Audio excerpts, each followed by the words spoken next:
Hi hello. ముందుగా మీ అందరికీ నా నమస్కారం అండి.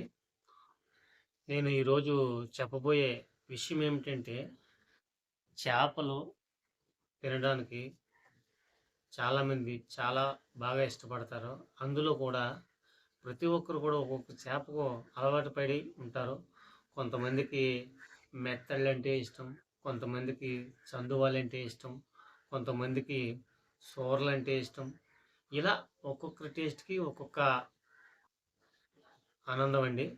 సో, చేపలు తింటారు గానీ, చేపలు తినడం వలన లాభాలేంటో కొంతమందికి తెలియవండి.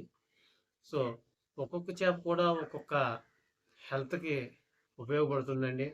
ఒకరికి కీళ్ళ నొప్పులైనా, ఒకరికి రక్తము లేకపోయినా, ఒకరికి హార్ట్‌లో ప్రాబ్లమ్ ఉన్నా, ఇలా నరాల ప్రాబ్లమ్ ఉన్నా, ఎముకల ప్రాబ్లమ్ ఉన్నా, ఒక్కొక్క చేప ఒక్కొక్క విధంగా ఉపయోగపడుతుందండి.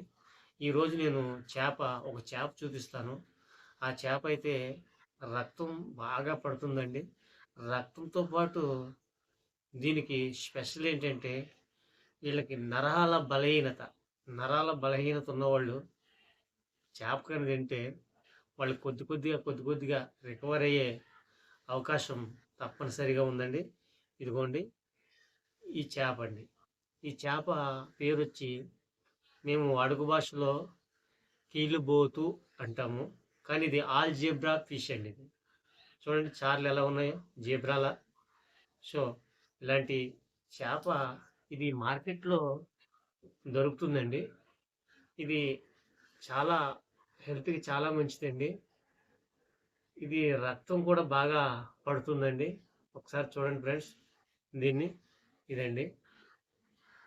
సో, ఇలాంటి చేపలను మీరు ప్రతిరోజు తినకపోయినా వారానికి ఒక్కసారైనా మీరు ఇలాంటి చేపను మీరు తప్పించుకొని స్పెషల్‌గా కర్రీ అయితే కర్రీ, పులుసు అయితే పులుసు, ఫ్రై అయితే ఫ్రై మీరు మీకు ఇష్టమైన రీతిలో మీరు చేయించుకొని తింటే మీకు నరాల బలహీనత కొంచెం తగ్గే అవకాశాలు ఉన్నాయండి.